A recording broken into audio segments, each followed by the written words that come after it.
አክመል ሁሴንና ነስረዲን ሱልጣን ማሳቸው የተትረፈረፈ ምርት እንዲሰጥ በኩታ ገጠም ማረስ ከመረጡ ብርቱዎች መካከል ናቸው። አርሶ አደሮቹ በማዕከላዊ ኢትዮጵያ ክልል ቀቤና ልዩ ወረዳ የበቆሎ ክላስተር ማሳ ውስጥ አሻራቸውን አኑረዋል። እናም የነገ ምርታማነት ተስፋቸው በክላስተር በዘሩት የበቆሎ ሰብል ላይ መሆኑን አጫወቱን። 3 ሄክታር ዘርቻለሁ። ዘንድሮ ደግሞ ከሌላ ዘመን ለየት ይላል፣ ያምራል። በጣም የመጨረሻውን ያብጅልን እንጂ ዘንድሮ በጣም ደስ ይላል። እና የዝናቡ አፈራርቆ መዝነቡ መጣሉ ለበቆሎ ተመቸው። ግብርና ባለሙያዎች ይመጣሉ።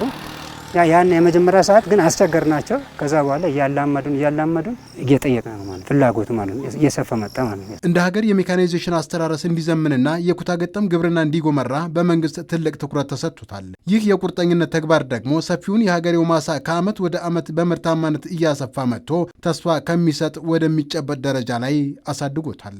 በዚህ 3 ዓመት ውስጥ ነው በስፋት ወደዚህ ሜካናይዜሽን ውስጥ የተገባው።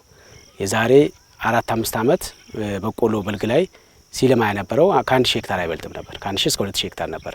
ዛሬ ከ3-4 ዓመት በኋላ ወደ 16424 ሄክታር ነው ዘንድሮ በልግ ላይ ያመረት ነው። ከዚህ አንጻር አጠቃላይ በአጭር ጊዜ ውስጥ ነው ወደዚህ ስራ የገባ ነው።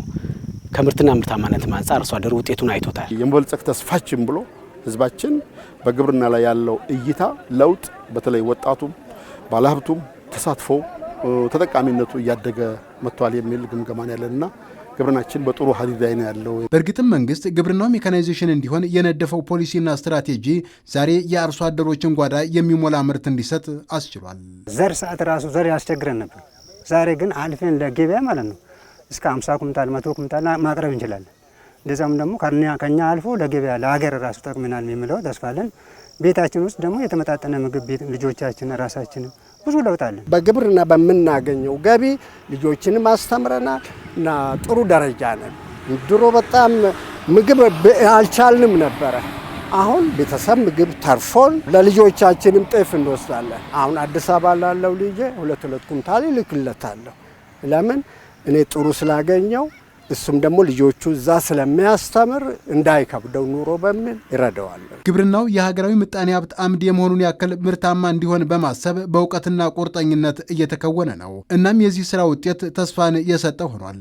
ለምሳሌ አሁን ቀቤና ልዩ ወረዳን ስንወስድ ከ8000 እስከ 9000 ድረስ አንድ ቦታ ላይ በኩታ ገጠም ማረስ የተቻለበት ይሄ ለምርታማነት ትልቅ አስተዋጽኦ አለው። የዚህ ሚኒመሙ ዝቅተኛው 60 ኩንታል ከፍተኛው ወደ 91 ኩንታል ነው። አበርጌ ወረዳ ስንወስድ ወደ 35000 ሄክታር አካባቢ ነው በአንድ ቦታ ላይ ያለው። የዚህ ዝቅተኛው ምርታማነት 71 ኩንታል ከፍተኛው ወደ 121 ኩንታል ነው ያገኘን ያለው። በልዩ ወረዳችን በተለይ በ2 ቀበሌዎች የቁም ሰብል ግምገማ አድርገናል። እንዲሁም ምርታማነቱን ምን ያክል ይሆናል በሚል በአምና ደረጃ እስከ 108 ኩንታል በሄክታር የተገኘበት ሁኔታ አለ። ዘንድሮ 110 ኩንታል በሄክታር ይገኛል የሚል የምርት መረጃ ወስደናልና አርሶ አደሩ ከሌላ ሰብል በተለየ መልኩ በቆሎ ላይ በስፋት አቴንሽኑንና ፍላጎቱ ወደዛ ያዞረበት ሁኔታ አለ። ትላንት የነበረው ግብርና የሚሰጠው ምርት የአርሶ አደሩ ሕይወትን ከእጅ ወደ አፍ ያልተሻገረ አድርጎት ነበር። ዛሬ ያ ሁኔታ ተቀይሮ የመሬትን በረከት የተረዳና በዓመት 2 እና 3 ጊዜ የሚያመርት ማድረግ ተችሏል። በዚህ አይነት ደግሞ ቢያንስ ጥቅምት 15 20 አካባቢ ይደርሳል። ያኔ ደግሞ በወዲያው አንስተን ወዲያው ሽምብራ የምንዘራበት ሲስተም እንፈጥራለን። ጥሩ ነው። ያው ተስፋ አለን። መሬት ማለት ራሱ ወርቅ ነው፣ ማዕድን ነው።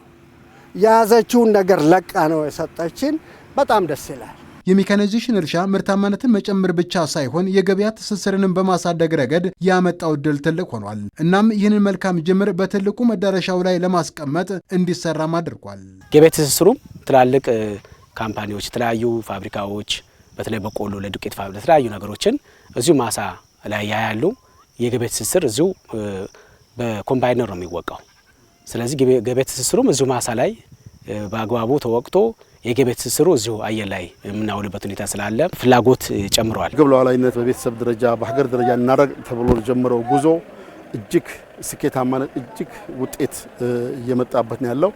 ቀጣዩ አቅጣጫችንም ምርታማነትን ማቀራረብ በየአካባቢ ያለው ምርታማነት እኩል ስላልሆነ ሊደር የአመራር ስርዓቱ የሙያ ድጋፉ ተለያይነት ስላለው ይሄን እናጥበብ የሚል ንቅናቄ ነው እያካሄድን ያለነው። እንደ ሀገር ትላንት ካልነበረ የሜካናይዜሽን እና የኩታ ገጠም አስተራረስ ዛሬ በሚሊዮን ሄክታር ወደሚለካ መሬት በኩታ ገጠም የማልማት ደረጃ ተደርሷል።